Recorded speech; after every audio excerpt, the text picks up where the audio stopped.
Hello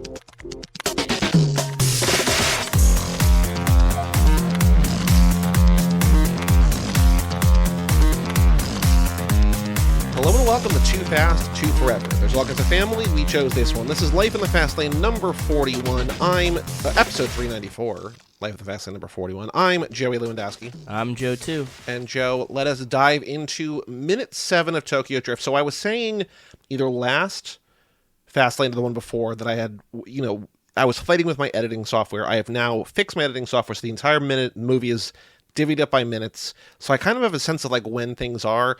We're going to be in Shangri-La for a little while, so just get ready. I said that last time. You were like, do we think we have a minute left or two? And I was like, I don't know, dude. These races last way longer than we think whenever we cover them. So we're here for a few minutes, so just get ready for minute 7 of Tokyo Drift.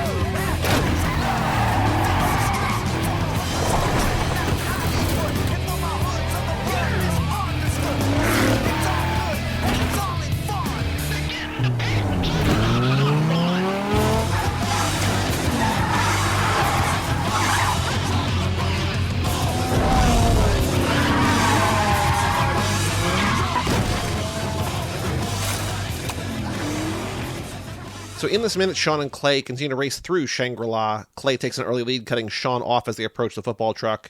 In trying to get around Clay, Sean smashes through a pallet of building materials. Sean drives up onto the front lawn of houses under construction. Clay speeds ahead, and Sean races to close the gap.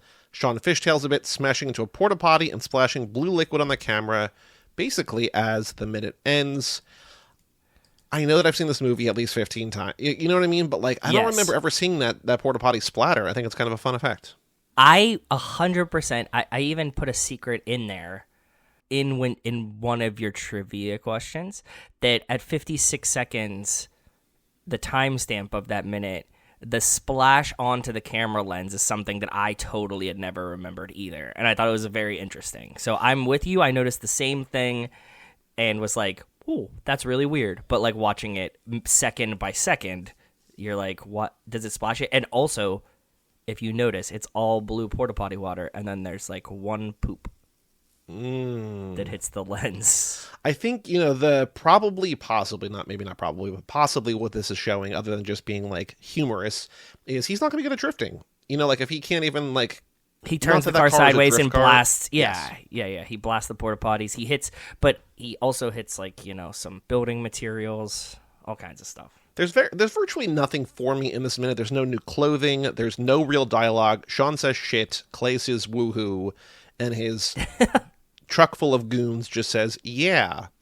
Ba keeps playing. But what did you notice in this minute? Because it is sort of fast and furious. Appropriately so. But what did you notice in minute 7? I found Sean's license plates, both front and back, added. I still can't figure out this damn Port-o-Potty phone number. The most interesting thing that I noticed is there's at least 2 Port-o-Potty companies and possibly 3. There is so many Port-o-Potties in this construction site. Doesn't feel like that's how you would do it in real life. I mean, how many there's a shitter, every house. You'd work on one house. First of all, you wouldn't be building 30 houses simultaneously, right? No, you build in waves. Yeah, you build As we learned one from Poltergeist. Yeah. You build a couple at a time next to each other. But there's I didn't count them because there's overlap in the way it's shot and stuff like that. But from my imagination, there's at least 20 Port-o-Potties that we pass.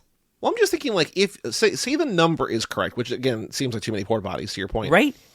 Say the number is correct, you would only, whoever is hiring for that site is not calling 3 different companies unless That's what the I'm first saying. one Yes, is just also that.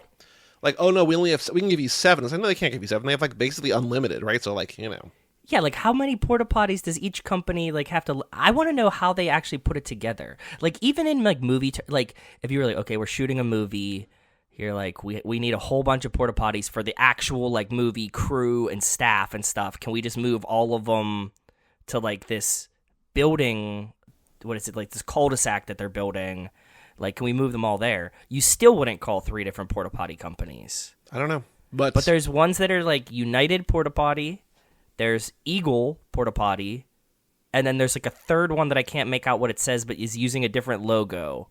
So I can conclusively say there's at least 2 different porta potty companies, and they have different phone numbers. I can make out. I'm not sure of either of these phone numbers, but I'm like, from what I can make out, you see that these are vastly different numbers.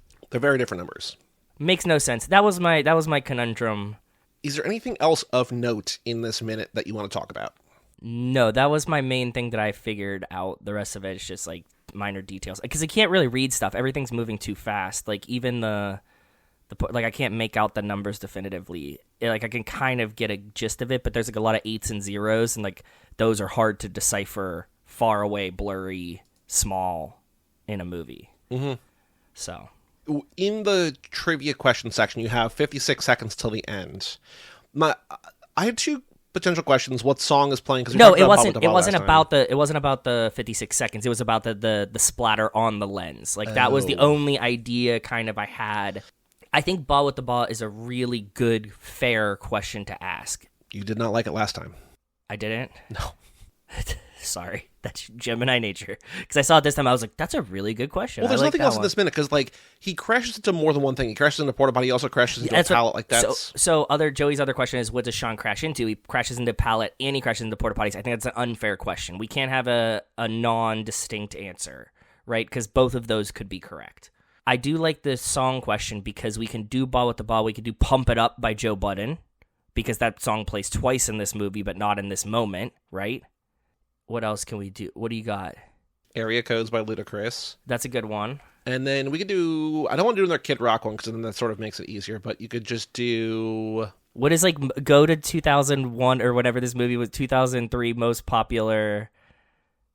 Oh, that's a good, Joey, good one. Down with the Sickness by Disturbed. So we need a name for this minute. Also, what year do you think this movie came out? Because you just said 2 years that are wildly off. I say, so 2001 is the first one.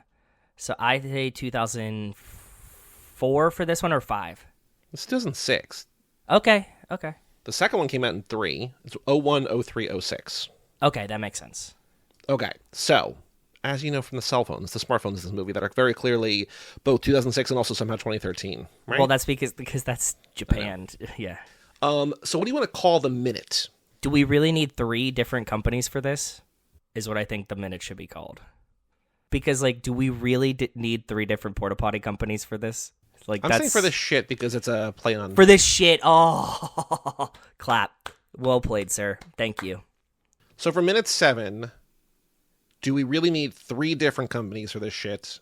What song is playing as Sean and Clay race through Shangri-La, Ba with the Ba by Kid Rock?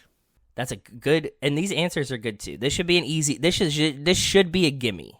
Should be a gimme. You know what we can do to fuck with it though, is then like we can ask like what song is playing when the garage enters, and then you'll like when you're doing the quiz, you'll go back and be like, oh shit, and we'll just make it like the same songs. Yeah. Okay, so maybe we just torture you later. We will get back there at some point and do that thing. But yeah, that's the Tokyo Drift minute. It's sort of underwhelming because it's a race minute, but like it's hard to be visually interesting when you're racing through a thing that is like by design unfinished, right? It's like there's nothing to see because it's just houses under construction. You know, you just get like the frames of houses too, like there's nothing in them, so whatever. It's like a dirt track that has like shit in the sides, so.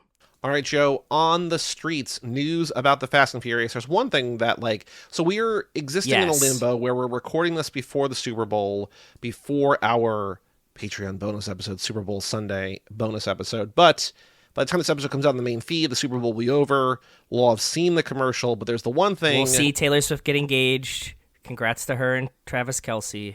Kelce out today saying it's going to be an honor for Trump to be there, even though Trump has said, like, not that long ago, I don't like your girlfriend. Not to him. You know what I mean? Just like...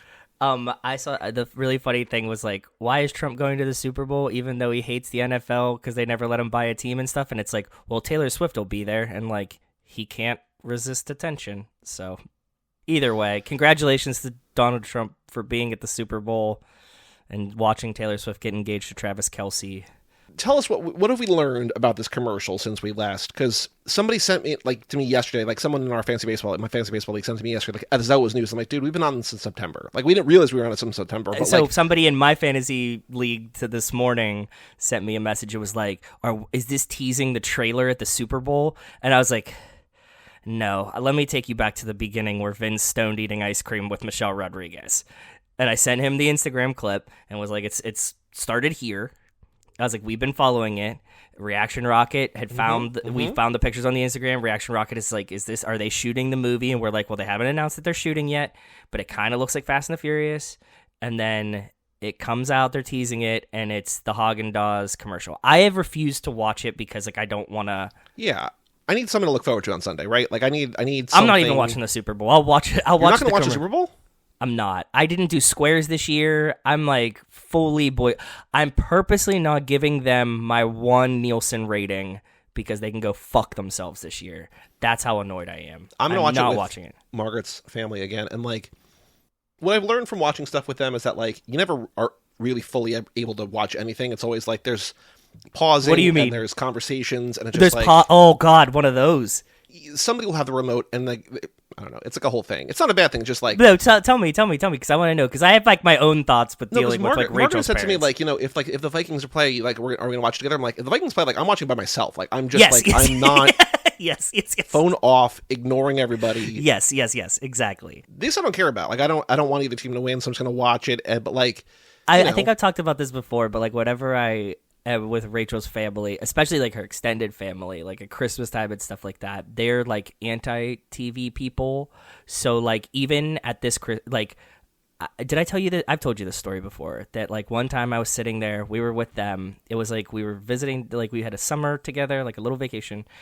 And Rachel, and I'm sitting there, I'm watching soccer. It's on TV. I'm 6 feet from the TV.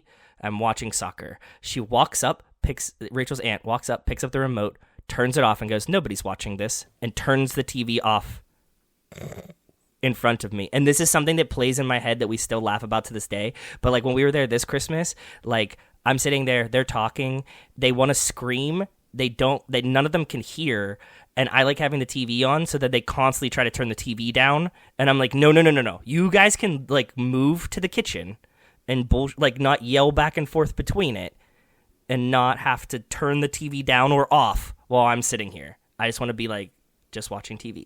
So yes, I understand the plight of this, of having different TV values with other families. And it's also like the thing where it's, I'm not actively like, because everybody's watching a different way and like nothing's ever like synced up or whatever. So it's not, It's hard to be like in a thread, be like, oh my God, I get a text there. I'd be like, oh my God. But like, if we're like, oh no, we're 3 minutes behind because we paused for something. For you to tell a story, yeah. And the Super Bowl, you can't skip the commercials, obviously. So either. It's just like, it's just like, well, you just don't pause. Just never pause.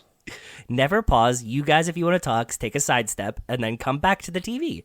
I don't care. But don't talk across me. Talk behind me, to the side of me, not across. But they also want to do that all the time, at least in my experience. It's not a bad thing. I just also like it's just exactly. I would not watch something important in a situation with other people at all. Like exactly. My parents are the same way. It's just like, nope, I don't. Nope. It just let me watch this how I want to watch this. Yes, 100%. Anything else you've seen in the last 2 weeks about news about the Fast and Furious? Not really. Just a lot of the commercial shit. Did we see? No, I was thinking. I had like a vague memory that like Jordana Brewster did something recently, but I'm not sure. Go ahead. So there's a few things. Number one, so Disney Plus is doing 3 or 4 Disney Plus exclusive episodes of The Simpsons this season. The next one, interesting. That's weird. I didn't know about that. The Past and the Furious. So I'm sure it's not going to be about somebody the Fast posted and Furious, that. Somebody posted that in our news thread. Yeah, thank you, whoever that was. Sorry, I can't give you credit. I don't remember. Well, I didn't see that. I saw that on my own because I was just like looking like, what's the next? Because like The Simpsons like stopped airing in like December and like it's coming back in like March or whatever because they just avoid football playoff season. So they're just like, well, okay. But there's one episode coming out. I guess next week. Tomorrow, as this is the main feed on Disney Plus. There is also a new film at Sundance, directed by Justin Lin, called Last Days, and it's his first indie film since Better Luck Tomorrow. So Oh, that's really cool. Big thing. Yep. So he's talking about that at Sundance, which is kind of cool. There is also the new teaser for Fantastic Four, starring our girl Hattie Shaw, Vanessa Kirby as Sue Storm. Yes. And I don't know if you watched it. I did watch it because I'm like, I'm picking and choosing that trailers to watch, and I'm just like, things I really, really care about, I'm still not going to watch, but I'm just like, oh, let me just see what's going on. And at the end of this teaser, she really leans into the as a family. It's like, come on, girl, get back in the Fast and Furious. Yeah. Well, I mean, I don't think her not being in the Fast and the Furious is really her fault, to be honest. No, I know it's not. She's so tangent. I'm sure if like they were like Hobbs and Shaw 2's coming out, do you want to be the star? She's like back tomorrow. So they're really using Fantastic Four as like the pivot point for the new MCU, and so if she's at the heart of that, like MCU's, who knows? I don't know. Anyway, the only other news that I have, and it's not really news, but to promote Heart Eyes, which is the new Jordana Brewster movie in theaters this weekend. That's what it was. I had tickets to go see it tomorrow, but it's supposed to snow. I might cancel them. But go ahead. She, on the red carpet or somewhere, did her 4 favorites for Letterboxd. So Letterboxd sends people out. Yep, you're right. And it's a weird-ass list. Go ahead. What is it? It's like... Wait, did you see? Oh, you saw it already. I was going to have you guess, but okay. No, I saw it. I don't remember, but it's bad. Yeah, I remember. What is it? It's like Casablanca and then Nope. like something... What are they? Tell me, please. One of the other people in the cast has Casablanca. Yeah. I skimmed through the video and like got to her when she gets the 4, and she didn't remember the last one. No, well, she had to look it up. I think she wanted like cred because she was like, oh, it's this old movie, and then she looks it up. Her first one's Blended, the Adam Sandler movie Blended, which I love. Excellent. I pitched that movie. That's a really good movie for no reason. I really like Blended. A top tier choice. She was like, I have a blended family. It really hits close to home. I love it. It's fun. Stupid reasoning, but the movie's fun. Her second one was a movie we covered last lap. It was The Neverending Story because it was her favorite movie as a kid. Oh yeah, fair. She also picked Saltburn. Which was weird. From a year or two ago. Yeah, that was a weird choice. A year and a half ago, which I enjoyed, but also think it's like... It was a good movie. It pretends to be prestige, but it's just trashy, but it's like for that to be your favorite... Okay. And then a movie that I've heard of, but I've not seen, which is the one she had to look up, Suddenly Last Summer, which is like a black and white older movie. Yeah, that felt very curated. I think she picked Neverending Story and Blended, and then she was like what's like a cool new movie that was like a what I liked is that sometimes it's like some people be like, these are the last 4 good movies I saw, because like the same way that people use, like, as we know from the Letterboxd game, people use the top 4 in all sorts of different ways. People answer this question in all sorts of different ways. But the other girl in the her castmate in this video was like, wait, do you want my like real top 4 or like my film nerd top 4? Because she's like, her real top 4 that's a great answer, is like fun movies and Jackass, and then like her film nerd one is like 3 classic movies and also Jackass. She's like, I just love Jackass. But this kind of thing, which is like, that's awesome. That's a really good answer. The 4 best movies I've seen, or like my 4 favorites, because like they're different. And so Jordana just being like, I like Blended. It's like, okay, Blended is a real ass answer though. Like if you were like, I like Blended, like. Because like I like Adam's like post Happy Gilmore Adam Sandler movies, like that's funny. How many people do you think have seen Blended on Letterboxd? 32,000. You're way too low. Really? 113,000. Way too low. One more guess. 213,000. 301,000. That's insane. Average rating with 3. How many people have it in their top 4? Way too many. Jordana Brewster's 1, so we know that there's at least one. 150. Way too low. 300. Way too low. 600 people. 1,200 people have Blended. I mean, like, look, I know that I was like, this is a fun movie and it's stupid. That is ungodly. There should not be 1,200 people that have this. What in do their you think top Aaron 4. Newirth gave it on a scale of 1/2 to 5 stars? 2.5. That's his normal. Too high. 1.5. Too high. 1. 1 star. Yeah. See, I could. Yeah. I greatly enjoyed that movie. I've shown it to like parents. Like I think I made Rachel's mom watch it, or like maybe Matt watched it one day at my house when he was visiting too. So like I've watched this movie like 3 or 4 times because it's like one of those that's always on TV. Have you ever seen it? Do you know what I'm talking about? I know about the movie. It's where he goes to Africa. It's him and Drew Barrymore. This is the first of his, like, I want to take a vacation. I can make a movie about me going to Africa with my family. And bring he my takes his family. To Africa. Yes, yeah. So it's him and Drew Barrymore go to Africa, and she has, like 2, like sissy sons, like, by, like, the movie's terms, not me. And he has, like, what is it, like, 3 tomboy daughters, or 2 tomboy daughters, and then they're, like, they just need a mom, and like they just need a dad, and like that's That's what happens. And Terry Crews is in it, and he's like the, I don't even know what he is. He's kind of like the ringmaster. He just like comes through and just sings "Blended, we are blend" like through the resort, like as they go. It's funny. I guess good. Somebody's got to do it. It's good. It's really dumb and cute, but like it's not. 1,200 people should not have this in their top 4 at all. Makes me worry about things. But, I know, me too. Yeah, look at the world, dude. We're good. I know. That's all of the news that I've seen. All the on the streets. But sorry for that blended tangent. No, you got to do. You got to do. What Jordan's got to do. I got to get it out. Yeah. But we've got to run the VIN now. And Joe, even though we did this 2 weeks ago, VIN has 9 new Instagram posts. I had to explain this to my friends today when they were like asking me about, because like we just talked about it, right? Like the ice cream thing. Mm-hmm. I had to be like, yeah, like we do a deep dive on VIN's Instagram like once every couple weeks. So we're very up to date with what VIN's doing because it's unhinged. So yes, I'm ready to run the VIN. I am. I haven't seen any of them. Like I said, I don't open Instagram. So all of these are always a constant surprise to me. So this is the one from last week. The one, just I want to update. This is him hugging Jordana on set and saying about how we need to bring Fast and Furious back to L.A. Well, she called him and told him, remember? Right. And so her top comment is just, our home, heart emoji, and 7,700 likes. And then one right below this is how tone-deaf Hollywood is. Okay. So here, the next one is a video. There's a handful of videos, but we have 9 posts. Here's the first one. I don't think there's anywhere, maybe Detroit, but outside of that, there's nowhere that really rivals L.A. This is like a real video. Street racing. I mean, I grew up here, so, obviously I'm partial to L.A. Back in the 80s, I was an avid street racer, and I'm thrilled to have been part of this franchise from day one. And the Fast movies, historically going back, I think they're a huge part of the L.A. economy. The budgets that we have just to build cars. This is proving so many people LA that have been in Fast business Furious. here in L.A., whether it's Burbank, Sun Valley, on the Peacock set, for on the 30 Universal years, lot. 40 years, and it just keeps everybody This is the car they pulled off the lot last time. Yeah, see, this is the same video. LA needs the franchise to come back. It's right now. Okay. So it's a video. The why caption did he on the shoot video his says, own promo for the LA fires? Well, it says it takes a village. So I think so. Okay. This is Dennis McCarthy, picture car coordinator, technical advisor. It's in the Fast and Furious font. I believe this is something that Vin just did himself, because this does not sound like something Universal would release. Like, it's all like the sound correction, the color correction is all off. This is him just being like, LA needs us. I'm proving it to you. Here's like a documentary short film from Dennis McCarthy. That's 100% what this seems like to me. Vin was like, can you explain why we're so important to LA?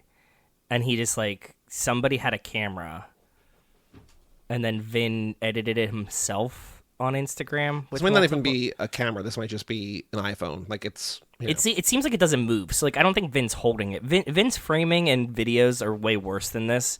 So that's what I'm saying. This one looks like it has a tripod or something. Vin Diesel original audio. This is him trying to prove LA needs Fast and Furious. So the next post, that was on January 25th, the same day that he posted. No, 2 days later after he posted the Jordana thing. Okay. So then on January 28th, a picture of him in a white shirt, unbuttoned about almost halfway down, sunglasses inside, 2025, ... hope to make you ... This picture looks like he was posing with someone and he cut them out of it. Uh-huh. Maybe The Rock. Probably not. Probably not. But whoever he was with, he's like at a party or something somewhere, and he like totally cut them out. So cool. Good for you, Vin. This feels sort of like a New Year's post 4 weeks late.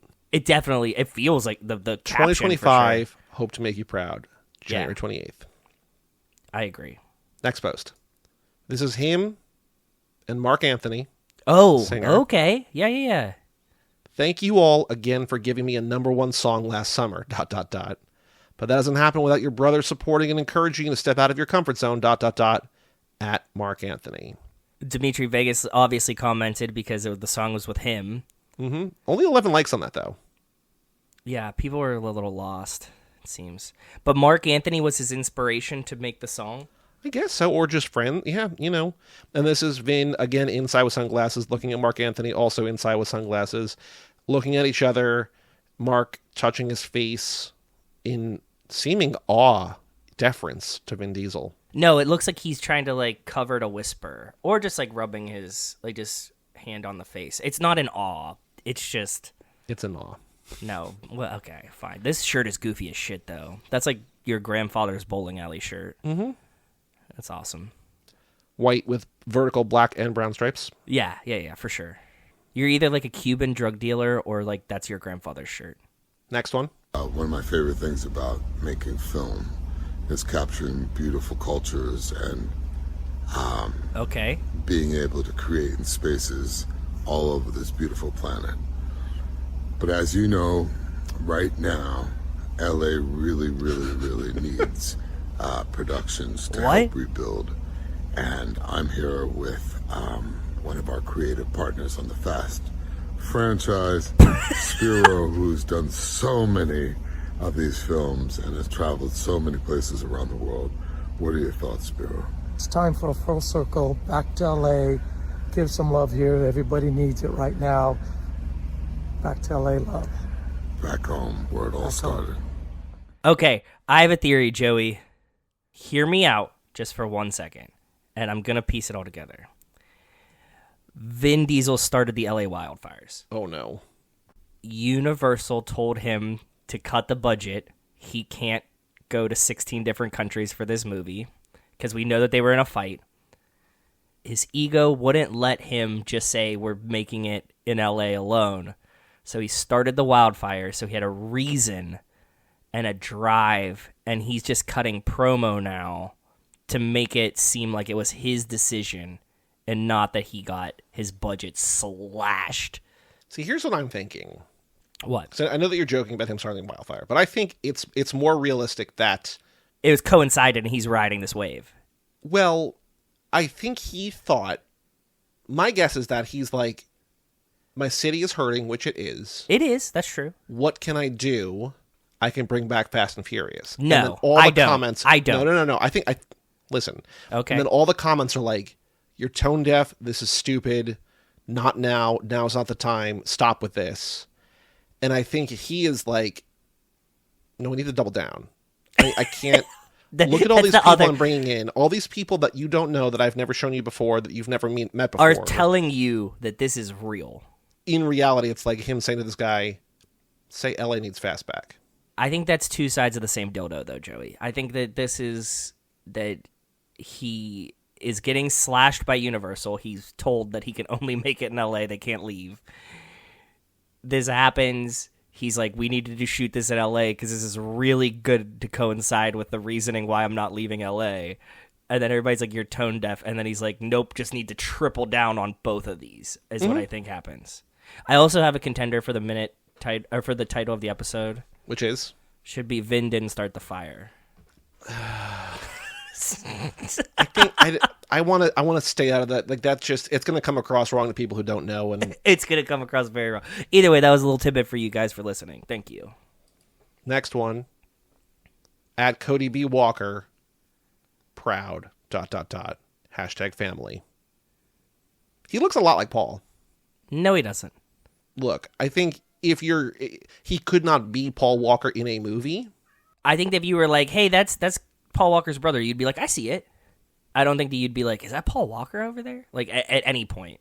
But I think if you were like, that's Paul Walker's cousin, you'd be like, yeah, I can see they're related. Probably. It's interesting that Vin posted this picture with his full ass back to the camera. He wanted to show you how broad his shoulders were. Holding his phone very precariously in his hand. And it needed the side profile of Cody to make it look as close to Paul as we could get without, like, because that's the best shot that it does look like him. That's what I mean. Yeah. Okay. Next one.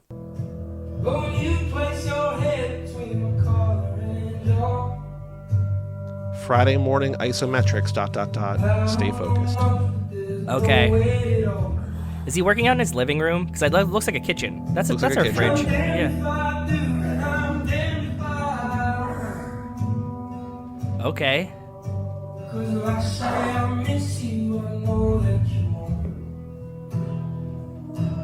Fast X Part 2, Los Angeles production, 2025.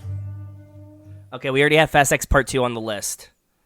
I feel intrigued about Vin having a gym in his living room. It might just be like a little pantry, though. Like, that might just be like, this might be the gym with like a place where you can have like coffee or energy drinks or smoothies or whatever. That's like just a full-ass counter, dude.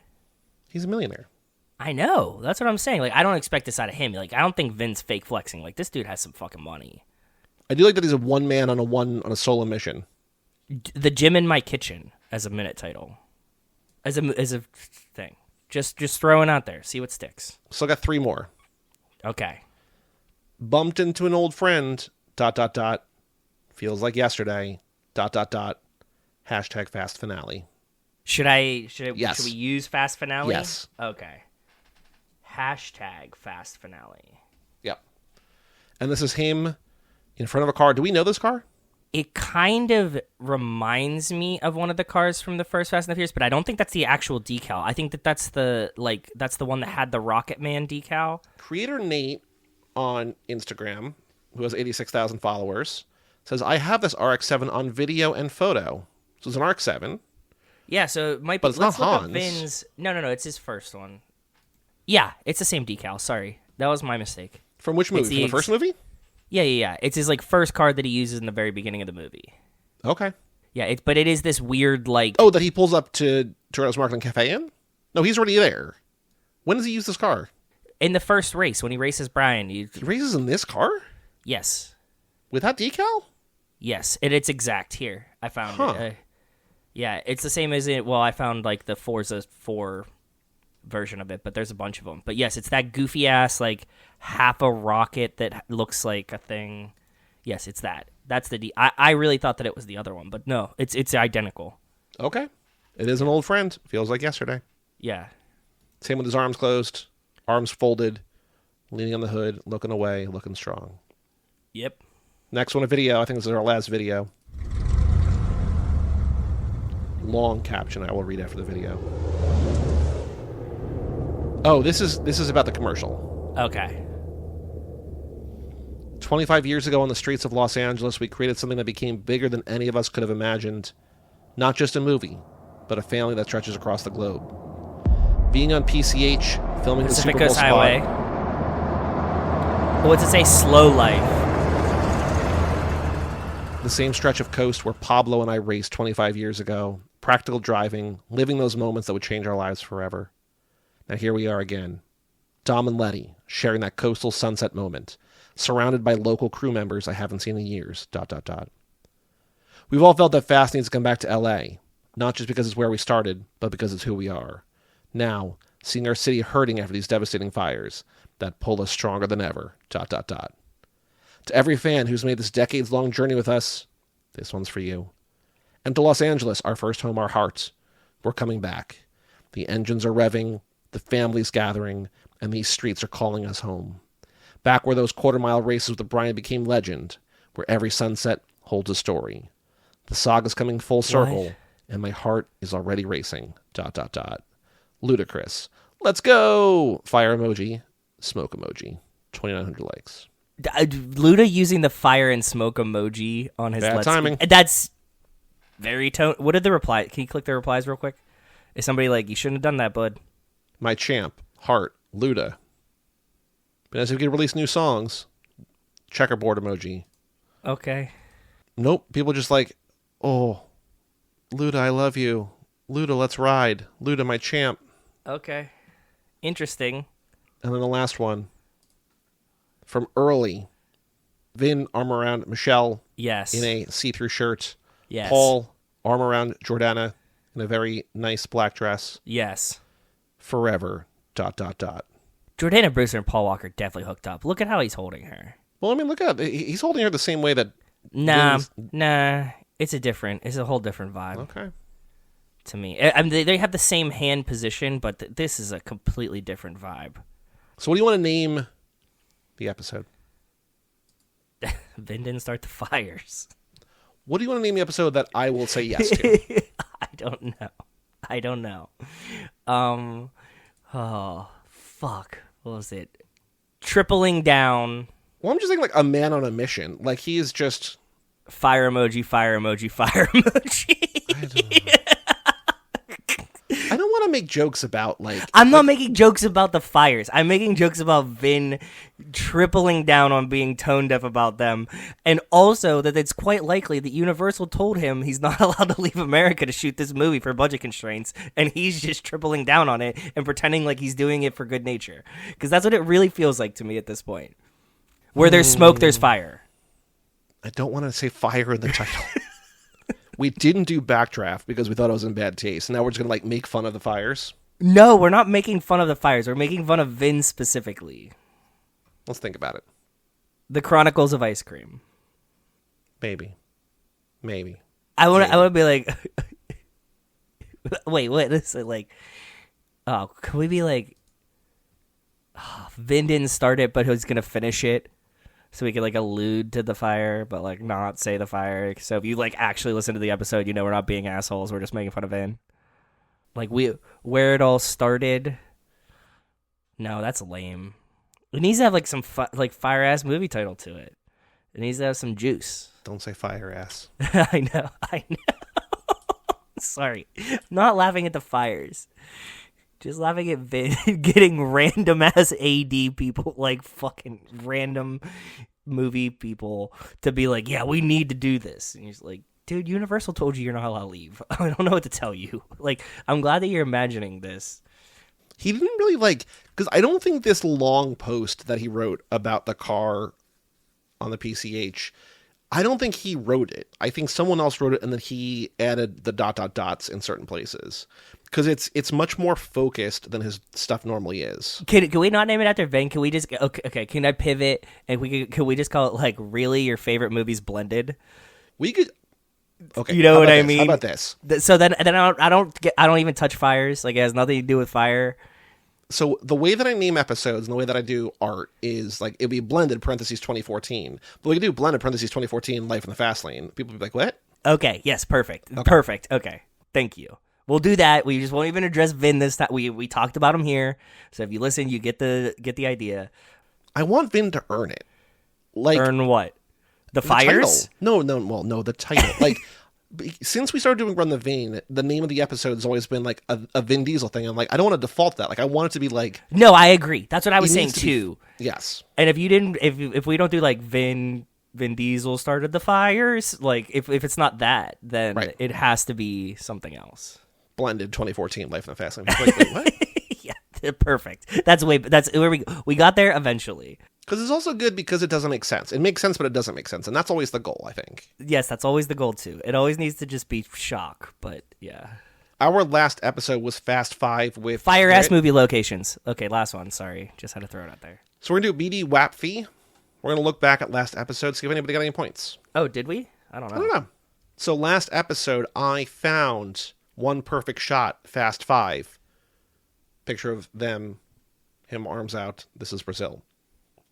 I said, how do you pick one perfect shot in the movie filled with them? Boy, do we have a podcast for you. Got 3 likes from listeners to the show.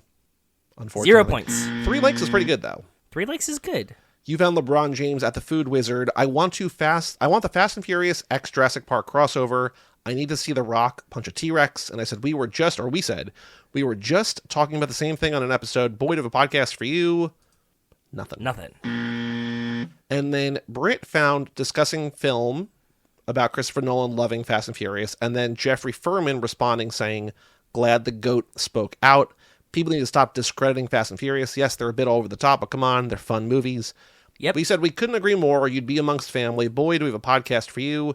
It got a like from Randy, so unfortunately, no points. Sorry, Britt. Sorry to Britt. Next time, Fast and Furious 6. She's a great lady. I liked her a lot. Britt sounds a nice matches too, so Britt will be back at some point. Yeah, she will. Oh, we also have to do Goof Troop. We have not done Fast 5 Goops. We had so much to do. Okay, fun. I like this. I pulled the Fast 5 Goofs last time. I remember them being like, okay, not great, but okay. Continuity issues, quote-unquote issues, in Fast and Furious. Fast 5. Okay. Continuity number 1. Dom and Brian were dragging the vault out of the police station behind their cars on their first turn to right. Not to the right, to right. The vault rolled over 3 or 4 times, hence causing the attached strings to entangle. However, in the next scene, the strings were not entangled, but straightly connected to the cars. The same mistake was made repeatedly during the pursuit. 49 up 0 down. We're in fucking crazy credits territory. This is like very overwhelmingly people are feeling Agreed. this. Yeah, they are. And it seems fine. It's just like, yeah, of course. I mean, it's a movie. What did you think they're gonna just leave them tangled? If they leave them, if this actually does happen, it rolls over. Those are gonna rub against each other, and the safe's gonna snap off the back. That's a different climax of the movie. Next, continuity. This is good. I like this one. Okay. Something I honestly cannot believe that we never noticed. Okay. For opening the safe, Reyes's right handprint is needed, but it is his left handprint, his left hand, on Gisele's bikini bottom that is used. Oh, no, I just try to play it over in my head. We need his right handprint, but she's on his interessant. And you could also be like, well, maybe he put his other hand, because like it's not above Reyes to put his hand on it. But I did this goose before I watched the movie, and I did watch the scene. And when they do like the black light, the UV light on there, yeah, it is a left handprint. Interesting. So, I mean, it would make sense that he also had both hands on there, but it's stupid. You know what I mean? Yeah, but also, I don't know. Good spot, though, guys. I can't believe we've never seen that. Good job. Factual errors. In the casino scene, the roulette wheel is shown as having 2 zeros, but roulette wheels in Monaco have only 1 zero. I was going to... that's interesting. Okay. 22 up, 2 down. Also, the handprint was 79 up, 6 down. Oh, wow. Okay. Yes, I know that there's different versions of roulette where you have either 1 green or 2 greens. So that's interesting. Okay. Next factual error. Reyes' explanation for why Portuguese is spoken in Brazil is historically incorrect. This feels like a Brian thing. It had to do with dividing up the New World between the Spaniards and the Portuguese, overseen by the Pope. Brazil, being the furthest east, fell under the rule of the Portuguese. All countries to the west, including those in North America, were under the rule of the Spanish. 5 up, 0 down. Okay, little history continuity stuffs. Okay. Brian is out here on Instagram posting a thing and be like, nobody's taken me up on this yet, but if you want to learn a history lesson about this, my DMs are open. I'm like, bro, I don't know, who are you fighting with? He's like, I saw him post one of these on Facebook, and I was like, I don't know. It's been going on and off for a couple weeks now. I'm just like, Brian? Really? He just it's open it's not consistent, but it's like 1 or 2 times a week for a few weeks now. He's a dad now, Joey. Sorry, I don't know if you knew that or not. Number 3. Go ahead. Officer Neves' fact sheet contains several errors. Height and weight are transposed. Wrong height and wrong weight data. Should be in metric units. Dates should be in day, month, and year order. 2 up, 0 down. How do we know we don't have the U.S. conversion factor just in the thing for us Americans? The only reason I left it there, because that's nitpicky, is because that's a... Lance Barnaby. Well, yeah, it's a Fast and Furious minute thing we will eventually get to. Yeah, amen. I agree. Incorrectly regarded as goofs, there are none. Revealing mistakes, there's 1. Nearly the whole time that Elena is wearing Dom and Letty's cross necklace. We talked about this a little bit with Britt, but not this specific thing. We talked about like taking it off, whatever. Yeah. Nearly the whole time it's very short around her neck. If it were this short in reality, Dom could never wear it. It would practically choke him if he could get it on at all. But when Elena returns to her home right after she and the others try to arrest Dom and Brian, it's much longer, hanging at breast length, which is just like... Don't say breast in here. What are we doing? But even that would be too short for her to have doubled around her neck before. 10 up, 1 down. I'm just going to assume that because it's just a cheap piece of silver, that it had like multiple links, like a belt loop or something. You know what I mean? And she just like hiked it way up on the back. And then like when Dom gets it, he wears it on the like the loosest. So the same way like a guy leaving the office will like loosen his tie, she'll like loosen the necklace and just drop it down on her way home. Well, like you've seen, have you ever seen a necklace that has like multiple like loops in the back? Like, sure. Yeah. So like she just hooks it like really tight, and she just has like a little dangly piece. Or it's just 2 different necklaces in the movie. Well, yeah, obviously that too. But I'm saying that's not like super continuity error. Like there can be an I always try to explain them away. It's a revealing mistake. I don't think it's a very revealing mistake, but okay, miscellaneous. 1. Okay. When Dom goes to a street race in Rio to try and win the fast blue car from his friend Diogo, I like that they describe it as fast blue car. It's like, yeah, that's what it is. I know what car that is. Thanks, yeah. Diogo says having Toretto's car in his garage would be, quote, a trufo massa. The subtitle reveals this to mean a cool trophy, but massa is slang for cool only in some parts of Brazil. But in Rio, massa means pasta, which would make no sense. 6 up, 2 down. Wait, so he wants A cool pasta. a cool pasta. What is cool pasta? Like soba? I think it just means that whoever wrote this didn't actually ask any local people like what this actually means. You mean much like everybody that wrote dialogue for a movie that we're not going to address? A couple of movies that we're not going to address, but yeah. A couple movies that we're not going to address here, but yeah. Yeah, you should probably get somebody from that country just to like review what you say in a different language when you say it. If we weren't set on blended, I also think a cool pasta would be kind of a cool... That's a good title, but I like Blended 2014? Is that when that movie came out? That movie's wow. Okay. Anachronisms, there were none. Audio, visual, unsynchronized, there's no interesting ones. Crew or equipment visible, there's one, which normally I don't do because I'm like, who cares? But this one I saved, and I don't remember why I saved it. When the police chief enters the evidence room after the vault is stolen, Hobbs punches him in the face from outside the frame on the right, knocking him to the ground. When this occurs, the viewer can easily see a boxing glove on the right side of the frame before it cuts to Neves telling him to stay down. So he actually got punched, but I guess he got punched with a boxing glove on. Okay. Yeah. 10 up, 1 down. Do you think The Rock actually punched him? No. Okay. The Rock's like, my pet, I'm peeing in Gatorade bottles. Go take care of that punch for me. I think for insurance reasons, it's someone who is like very specifically trained exactly what to do and how to do a movie punch. That's a good point. I gotta look for this boxing glove, though. I did not look for that when we watched it, so... Okay, yeah, boxing same. glove. Errors in geography, 1 goof. 2 goofs. In the final bridge scene, when Dom is smashing cars with a safe, a speed limit sign that says Velocidad Maxima 55 is visible, which is clearly a speed limit sign in Puerto Rico. This scene is filmed there, but it's supposed to take place in Rio, where speed limit signs would be a number within a red circle with the words, crazy word, electronica, 10 up, 1 down. That's something that like, we would have never, ever figured out. Nope. Like, because we wouldn't have been well-versed enough to know Brazilian versus Puerto Rican road signs, for sure. Like, I don't know if I care about this stuff, but I think it's interesting. It's very interesting. I agree. I don't care, but it's interesting. I mean, we fucking talked about everything else at this point, so, like, give me something new to think about, please. The other error in geography, the train at the beginning is not a Brazilian train. There are no deserts or arid places in Brazil. 20 up, 6 down. There's no deserts or arid places in Brazil. That's what this guy says. I'll take his word for it. I've never fucking been there, so I don't know. Plot holes, we got 2. Okay. Reyes has no reason to open a safe the first time we see it. He asks whether all his money is in the safe, as if it wasn't present when the money was previously deposited off screen. He's supposed to be the only one able to open it. Dude, there's many... Come on. Do you never just go look at something that you just got and make sure it's still there? When I got Margaret's engagement ring, do you know how many times I opened that in the box just to on make the way sure, home to make sure it didn't somehow fall through yes, the car? That's what I'm saying. Thank you. Yes. So I don't even if he's the only one that's allowed to open it, and they're like, it's all there. I'd be like, I'm gonna fucking just check with my own eyes once. Yeah, okay. Perfect. Yes, you understand. Okay. When Hobbs' team arrests Dom and his crew and are ambushed by Reyes' goons, there's no reason for Reyes to intercept them.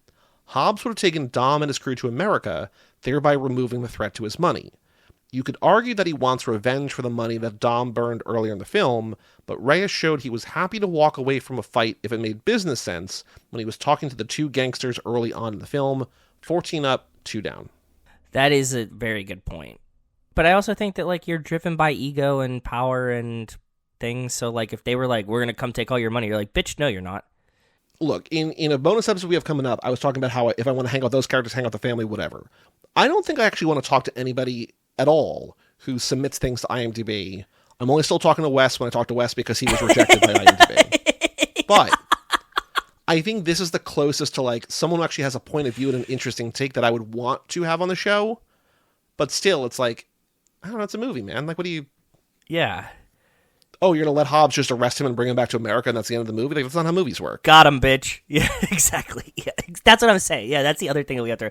This is the 2 ropes being tangled, the 2 whatever. You're like, yeah, sure, okay. And then the safe snaps off. So, cool. They get the safe back. I don't know. What do you want? We had to do the whole fucking Italian job shit. I don't know what to tell you, bud. Final category, character error. There are 2 goofs. Both of them I think are good. Okay. Among the places Mia suggests fleeing to avoid extradition are Japan and Hong Kong. In fact, both governments have extradition treaties with the U.S. 56 up, 1 down. See, I don't think that's a goof, because although Mia did study pre-med in college, to know off the top of your head which countries have extradition or not, we didn't know that. You never called that out before. What do you mean? We've never watched this movie, and you said, like, well, Japan and Japan and Hong Kong they have extradition. Like, none of us have ever said it before. Yeah. So I'm saying it's not that far-fetched for you to just, like, not know that, and you just throw out some fucking countries. Like, you would do the Googling after. You're like, we go to Japan, we go to Hong Kong, country that doesn't have an extradition, whatever. And they're like, those two have extradition. You're like, I don't know, pick another one. We'll look up the list. I don't have Wikipedia open on my phone right now. Can't you Google before the era of AI overviews, AI summaries, where it's like, what countries don't extradite to the U.S.? And it's like, oh, these 4, okay. But then maybe it's like, we could go to North Korea. We could go to, it's just like, I don't want to go there. No, but you could. I'm sure that there's a list somewhere that just like had them all for like creepos and criminals. But I'm saying like she doesn't have her phone open, so I don't necessarily call this a goof. I think that's a reality. No, she's like, this is when she's on the train. She's flipping through the thing, and she's like, what all these places have in common. She's the one. She's not goof. She's like. She's researching. I don't remember that part. She's like in the on the train before they do the action. She's like flipping through the magazine. She's just like, all these. She's like, this place, this place, this place. She's like, all these things have in common. He goes, no extradition, or the other way around. But no, it's like she's researching where they will go next. But that doesn't mean that she has the list of who has no extradition and she knows it off the top of her head. That's a weird thing to know. What she's saying in the movie is that she's picking out places that exclusively for the no extradition, then from that subset they can pick where they want to live. But she's only listing places that don't have extradition, and this guy's saying 2 of them do. And I'm saying most people are dumb and probably wouldn't get that right either, and doesn't matter. I'm saying, like, I've talked to a lot of dumb friends all the time that say stuff that's not right, and you're like, no, we need to Google that. Take it up with IMDb, Mr. Goofs. I am. All right, the final goof. Roman claims his car is one of only 4 in the world. Tej claims to own the second. Roman's car is a Koenigsegg CCXR Special Edition, one of 2. Tej's is a Koenigsegg CCXR, one of many. For Roman and Tej to be correct, they would both need to own the Koenigsegg CCXR Edition, one of 4. 50 up, 3 down. Okay, so they didn't use the exact proper car. They used 2 very, very similar cars. Nerds. That's what Goose is all about. No, I know. That one's fine. It doesn't bother. It's funny, but yeah. Joe, we have a Patreon page, Too Fast, TooForever.com. Shout out to Nick Burris, Alex Ellen, and Justin Kleinman, and Brian Rodriguez of High School Slumber Party. Ooh. Wes Hampton, Jerry Robinson, Dan the Duke, Hayden, Renato DiDonato, Michael McGann, Lane Middleton, Lindsay Lewandowski, Nate Milton of the Kings of Sport, Jason Rainey, Tom Price, Mike Gallagher, Josh Buckley of Whole Lot of Wolves. Yep. Michael Moser, Christian Larson, Tara Newman, Aaron Willows, Natalie Absolute, Randy Carter, Josh Goularm, Alex Walsh, Josh Luther, and Jessica Collins, a.k.a. Montez. Thank you all for supporting the $5 a month level or above. You will all be getting a bonus episode this Sunday, and then every other Monday, starting 2 weeks later, back on that bonus episode grind. We've got 3 recorded We did some. edited. Yeah, we did some. Yeah. We're going through the list, guys. We are. We also have an email address, family@cageclub.me. Write in. We will read it on the show. Comment on the world's fastest Indian. Motor Mouse. Load of crap, don't bother. Okay. From the Who Real was searching Crazy for that Owl fucking movie? 454. I don't know, man. Thank you, Haley, for introducing it to us, but who the fuck was watching that movie? Randy comments the Patreon post for the last episode, talking about Carties. 7 has the Race Wars Carty, which I think you talked about, where Hector gets punched by Letty. Or maybe I saw this or whatever, but yeah. Oh no, maybe I saw this, thought we talked about it, but it was just Randy. In the Discord. Yeah. Randy also comments on the next one. Speaking of the end of Fast 10 and how they may survive, have we forgotten that Brian and Mia are on their way to rendezvous in Portugal? Could they, or most likely just Mia, save the day? Probably. That's a good thing to think about, Randy. I did forget, to be honest with you. But how will they shoot that in Los Angeles? Dude, also, Joey, we didn't talk about that. That's fucking genius. Now, my theory from the beginning of the, like, what if they just show up in LA and they're like, whew, can't believe we got out of that hairy situation, and that's exactly what's going to happen. Yeah. They're going to be like, that was crazy. I can't believe we all survived, and they're just going to be like at a barbecue to start the movie. We've talked about that, but it's going to be wildly unfulfilling. For us, but like whatever. Then they're just going to start another movie and be like, and here's the ghost of Jacob in time travel, and we're going to be like, we're back in, motherfuckers. It's okay. We got an email from Alex Ellenin, subject line, the Hellephant in the room. What's up, Alex? I've thought about this a lot since I saw this come in. He says, I know Joey wants this in an email and not a 4 a.m. DM. I like wake up at 7 o'clock and just like have a DM from Alex and like 3. I'm just like they're not like, he sends in the important stuff here. I know. But it's like when people text me about work, I'm just like, email me, please. It's gonna get lost. It's gonna get lost. The thing that I do, like, I really try to respect the overnight messages. I like those. But what happens is I wake up and I'm like, okay, let me pee, let me get some water, let me get some coffee. I'm gonna turn on the TV and I'm gonna reply to this, and then I instantly forget. So that's my only problem. Just want to trigger the conversation about retiring BD Wapfee. I'm not saying it needs to or should be, but it feels topical. Why? I think the thinking is Twitter sucks. It's harder to find things on there. It's harder to find people on there. People that we're responding to have probably left Twitter. Have they? A lot of the people I'm finding as guests are no longer actively using Twitter. I think that as much as you say, like, there is a Twitter bubble, I think that our bubble is largely the same people that would leave Twitter. My boss said this today. We were talking about, this is going to be such a weird tangent, but my boss was saying today he got into a discussion with another physician that said, it feels like everyone that we are testing needs a CPAP machine for their sleep apnea. And my boss is like, that's because everyone we test likely has sleep apnea. So, of course, the rates of people that need a CPAP machine based on the tests are 90%, as opposed to it being whatever the normal rate would be because you're selectively testing. So I think that selectively the guests that we want to have on probably have left Twitter. Well, I'm he's not saying delete Twitter, but I'm just saying it's more difficult now. It is more difficult now. I don't know where to. I don't know how to find people. I thought about this because I talked to Margaret about this. This makes sense. And I was just I don't know. The reason that I'm still on Twitter at all is just for about 8 accounts that I check in the morning, and I check and for promo of this. But so many people that I look at just haven't posted since last January or whatever, just there's people that just aren't there, and either they'll have a Blue Sky thing in their handle or not. But other than that, I don't know where to find new people, and I really do want to keep finding new people for at least the Fast and Furious episodes. We should think about Alex is just asking. You're right, Alex. You make a very good point. It's hard because at a certain point, we weren't scoring points when people were still using Twitter, and now people have left Twitter. And so these tweets from a year ago or whatever, unless they're from today, which even the LeBron James one, that's not LeBron, but your LeBron one was from that day and he never. It's just I don't know. I don't think we should stop it because I don't think we have an alternative yet.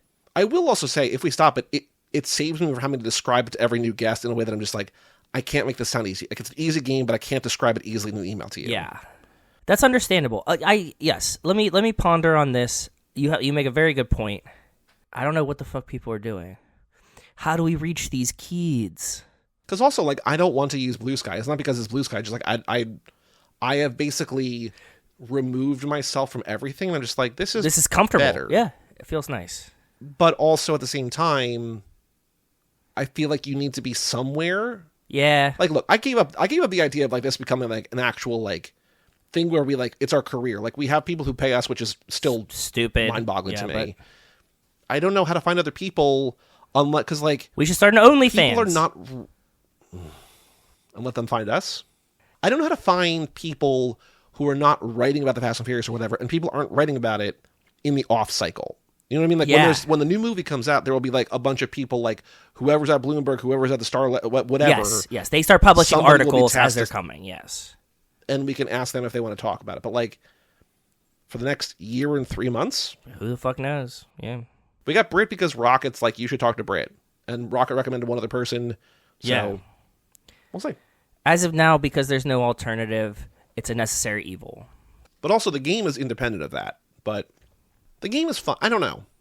We need to think. The game's not fun, but the game is fun. The game is fun. I think it's fun. What I like about it is what has been pointed out before, I think by Rocket and by others, it's just people who are on Twitter and just see 3 5-year-old tweets retweeted in a row by us. It's oh, I know what they're doing right now. Yes, yes. That's fun. That is fun too. Yeah, because you're oh, you guys must be recording. But Yeah, we'll see. Okay.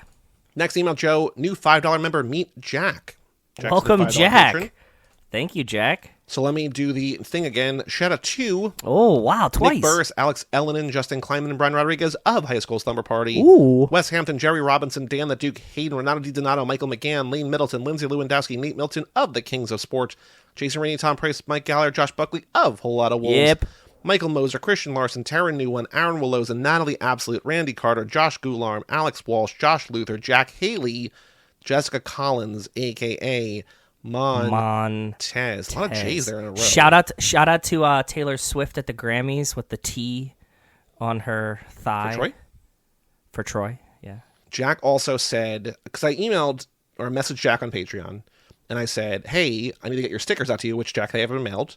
By the time you hear this, you probably will have received them. I said, is that your right address? And he said, I love your pod. I'm a huge podcast guy. This is the first Patreon I've joined. I love how much fun you guys have with all things fast.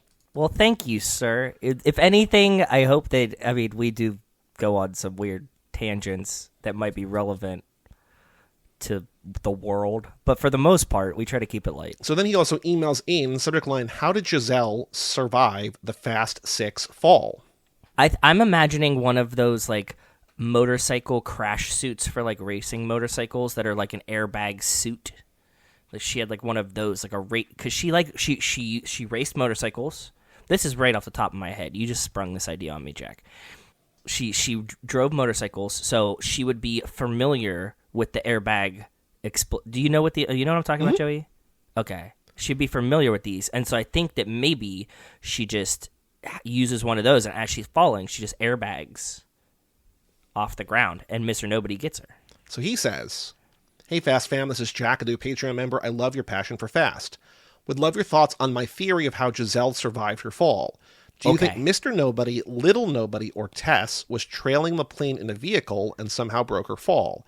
Similar to how they revisited Han's quote-unquote death in 9, I can see the next movie revisiting her fall. Love your pod. Thanks, fam, Jack. So I do think, because we've seen Mr. Nobody on, like, untraceable fucking planes and shit, like when he disappears and stuff. So, like, I think that he probably had, like, some anti-radar helicopter, and she had the motorcycle suit, and she falls and bounces like flubber and right back into the helicopter. Maybe.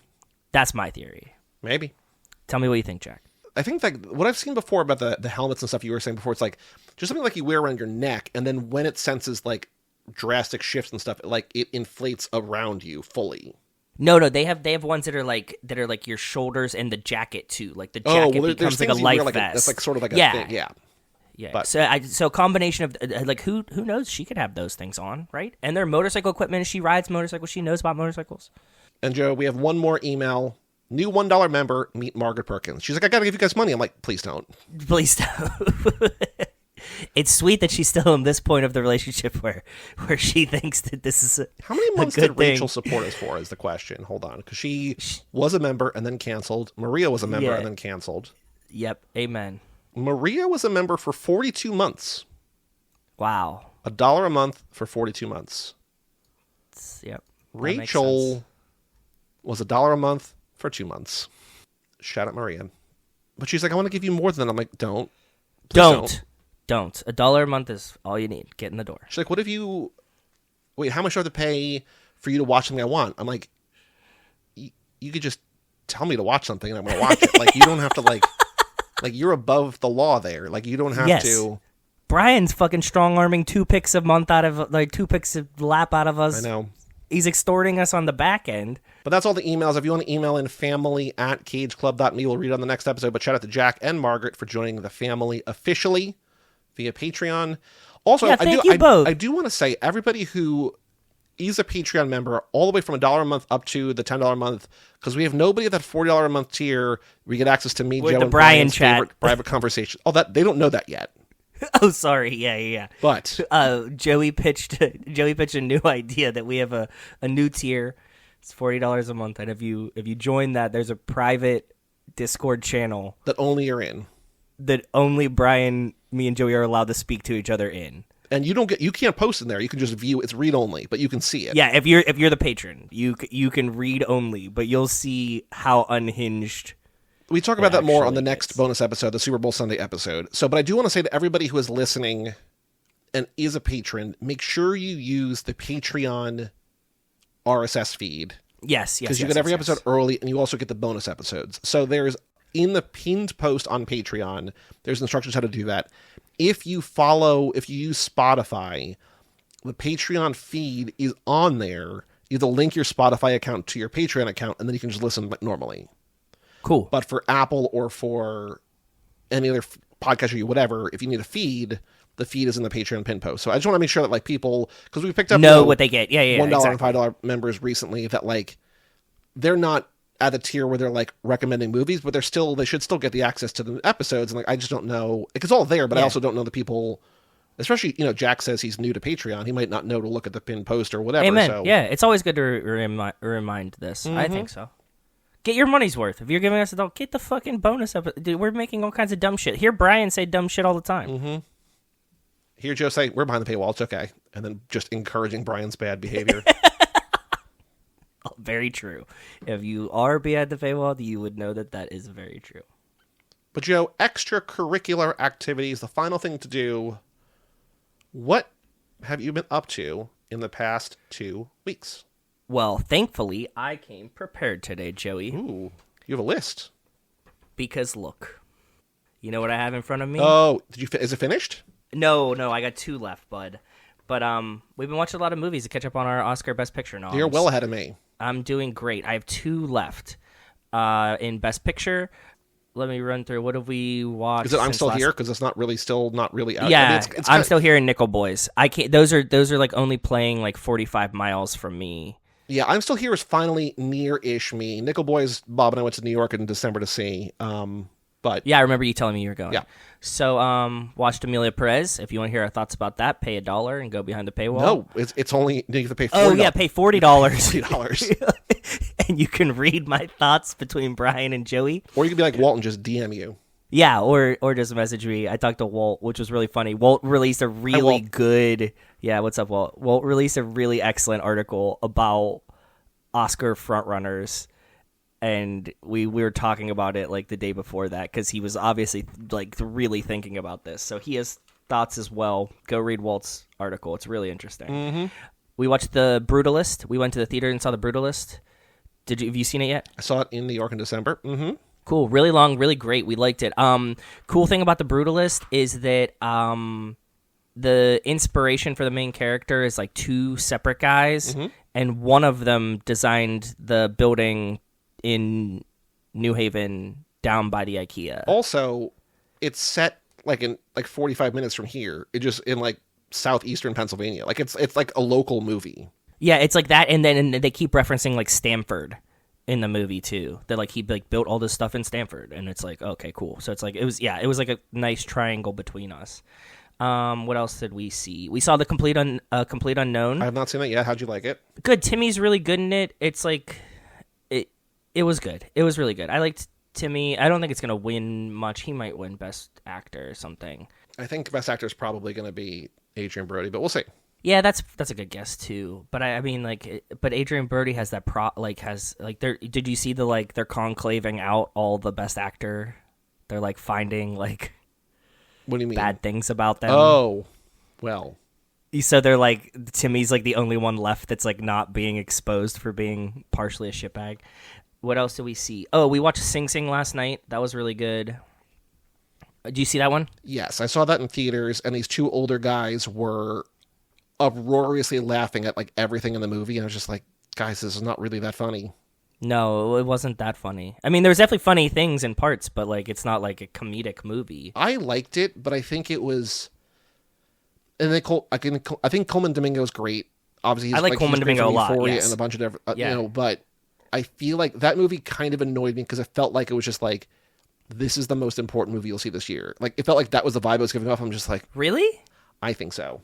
I can get that. There's a little pretension in there. We enjoyed it. I liked it. I think it's good, but I just, I know a lot of people that went to prison and stuff, so I was oh, this is better than their dumbass stories that they tell me when they come out. Then like TV, we've been watching like a lot of. Oh, we started Silo on Apple TV Plus. A friend of the show, Melissa Lynham, likes that a lot. She, I think, just finished the show. Well, yeah, we started that. I have the books. I have not read the books and I've not seen the show. Are you liking it so far? It's good. It's like an alternative to Fallout, the show. Okay, another show I've not seen yet. But you know it's a silo. It's an underground bunker. The world outside is bad. Okay, but 90 Day Fiance. We watched part 4 of the Tell. There's 4 parts to the Tell All this time, and I usually hate the reunion shows, but this one was kind of juicy. They all kind of hate each other, so that was fun. One of them, like, yeah, I'm not even gonna say it. It's gross. Okay, but they did like a lot of fucked up stuff to each other. That was cool. You know a show we're watching? This show didn't get like a ton of credit, but I really liked it. My boss recommended it to me like a while ago. The first season came out in like 2022. It was called Mo. It's by this do you know about this? I think, I've heard of it. I have not seen it. I don't know anybody who's watched it. It's really good. It's really wholesome. It's funny. He's a comedian. He is Palestinian. I don't know in real life, but in the show, that's what they are. Muhammad Amer. He was born in Kuwait. Maybe it's that then. No, because he's talking about Palestine in it. I think I don't remember. Whatever. He's maybe a Palestinian American stand-up comedian. Okay. Yeah. Cool. I think it references both. Oh yeah, because he was in Rami, and then Rami is in this. I didn't see Rami either, but like he was like I didn't see Rami. Rami Youssef had a show called Rami, which this guy was in, and now Rami is in this show about him. But it's the same sort of like, kind of crossover. Yeah. The first season was really good. It's really funny. It's like sometimes it's really sad, sometimes it's really wholesome, sometimes it's really, really funny. He has a really interesting perspective on life. Like, you know, he's like an immigrant, like a refugee in America. It's just fun. So we started, the season 2 just came out on Netflix. So we started that. Cool. We're like a couple episodes into that. Just a lot of media for us. We're crushing movies right now. That's what we're mainly doing.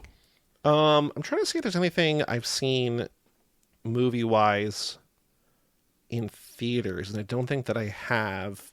Tonight I'm going to see Companion, the new sci-fi, maybe horror movie that's out now.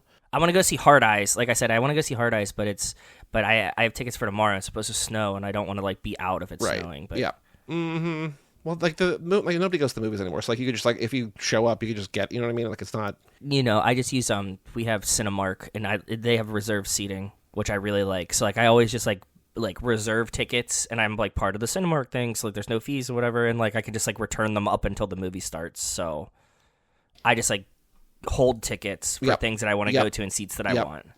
I did see a movie in theaters. I saw Presence, which is the new Steven Soderbergh movie where like it's about a haunted house and the ghost. The movie's from the perspective of the ghost, and so the camera is the ghost, and you're following through this family, and it's really good. I mean, Soderbergh's one of the best. We did all of his movies on Cinemakers, our worst performing podcast of all time, but it was fun to talk about all his movies with Mike and Tobin. But Presence is really good. Soderbergh has another movie coming out like in 2 months, but this is like I think I'm gonna like this one more. How do you do that? He does everything himself. He finances stuff himself. He shoots them himself. He directs. He writes, directs, edits, shoots. Usually produces stuff himself. He just like does it. It's wild. There's also like this only as a cast really. I meant 2 months apart though. You know what I mean? Like just how that it might timed just out be with COVID the editing or writer's strike or who knows. I don't know. But yes, and they're both in theaters, which is cool because he had like 3 or 4 movies in a row go to Max, which is fine. But like it's cool to see his stuff on a big screen because he's again one of the best. I saw The Cell, which is a movie by Tarsem, who did this movie called The Fall. But The Cell is like this crazy movie from 2000. Is it an older movie? Yeah, I was going to say. I've seen this movie before. I don't know if I've ever watched it. Where Jennifer Lopez plays a psychotherapist who they have this like future technology where like you can go inside. Vince Vaughn, Vincent D'Onofrio. What is this cast? So you can go inside the mind of somebody in a coma. And so she's trying to like talk to this kid in a coma to basically try to convince him to come out. And then, or Vince D'Onofrio is like a serial killer and he plays like a psychopath. What's wild is that like the movie kind of begins how like Silence of the Lambs or other movies end, where like they like go get this guy, right? But it's like, okay, they got him. Now what? Like you see him like capturing this girl. Oh, he's captured. And like 25 minutes in like to capture him. But then as he's getting captured or like as he's trying to run away or whatever, he falls into a coma. And so he's already captured another girl. And so they're like, well, send J-Lo in there and try to get information from him on where the girl where is. the girl is. Interesting. Okay. And Very Vince Vaughn's interesting. That sounds cool. Vince Vaughn, I think, is a cop in the movie. It's crazy though. Like it's visually stunning. It was a movie that I've been meaning to see for a while. It just came out like on a Blu-ray in 4K from one of the indie labels or whatever that I follow. So I bought that. So I was enjoying that. I also watched a movie called Snack Shack, which is a movie that came out last year that looked terrible. And then Bob had heard from a friend of his, it's actually pretty good. And so then Bob's always like, it's actually pretty good. And it's set in 1991, and these two 14-year-olds need to get a job for the summer, and they decide to try to bid out and win and run a snack shack at a pool in their town in Iowa. Okay. And it's really cool. It's really fun. It becomes cliche. To resolve that story, it becomes a little cliche, but up to that point and after that point, I think it's really good. The main kid, or not the main kid, the second kid, because it's the two, whatever, but the other kid is... Oh, these numbers are rough. Budget 4.5, box office, do you want to guess? Under 500,000? 455. It looked bad. It was a movie, I'm like, how is this a movie that's out, number one, in theaters, number two, but it's on Prime. The second kid played Lorne Michaels in that Saturday Night movie that came out last year. He was also the star of The Fabelmans. He played young Steven Spielberg. This kid is oh, yeah. He's also 22 right. and he's playing 14, so it gets crazy. But it's really fun. I think it's very if High School Slumber Party comes back, this is a movie that I think that Brian should definitely do in the summer because... Well, he's one, not listening, and two, a father, so... But I did make him the pact. Every episode he puts out, I will have him on one episode of this. Again, now that he's not here. To be clear, if he puts out 10 episodes, he's going to be on 10 episodes of this over the span of 10 months or whatever. We're not going to do 10 episodes in a row. I understand. He's going to be fine. I just want the show to come back. I need to carrot stick him. Wait, you remind me of something else. The other thing I watched, because you said Prime, I watched the Tom Green documentary that he just released on Prime. He put it out himself? So, I was I thought it was just going to be a Tom Green documentary, but it's Tom Green shoots a Tom Green documentary. As much as, that sounds awful, it really feels like another one of these movies where it's a guy is, nearing the end and he kind of wants to do, a lap with his buds. This is the Tom Green documentary. Yeah, this is the Tom Green documentary, and he brings everybody that was on the show or part of the show to his house. He sells his house in LA. He buys a house in Canada down the street from. He buys a farm in Canada down the street from his parents, and he gets everybody that ever worked on the show or was his buddy to come out to there and just be and then he pretty much is thank you. I couldn't have done this without you. So it's actually a lot better and wholesome than you imagine. It's got really good reviews on Letterboxd. It's good. Gibb, who wrote a book about Nicolas Cage, we interviewed on, and she was on a bunch. She also co-hosted Winona Forever. That's what I said. It could have been really Canadian. bad. She also is Homer Canada, but yeah. No, it's better than I expected, and I Did you ever watch his talk show from his house? No, the Webovision. Yeah, I watched. They mentioned it in the show. I've never. It was I didn't like it, but I'm just this is so weird. It felt really cool that he could do that. It came up online, and I was telling it to Rachel right before it happened in the documentary. The clip came up when Joe Rogan goes on that, and you see Joe Rogan in real time get the idea for the Joe Rogan experience. I believe it. Nobody can tell you what to do. You can just do whatever you want here, and this is the whole thing. You don't have a network, and you don't have which also probably directly or indirectly, influenced Pat McAfee too, right? Just if you own the entire thing, soup to nuts, Yeah. So Tom's look, we were probably a little ahead of our time, and that's what happened. So this didn't actually work out, but Joe Rogan is a fucking super millionaire now because he's doing the same shit that he learned literally from me. So they have the whole Joe Rogan do it. It was it's just interesting to think about and watch.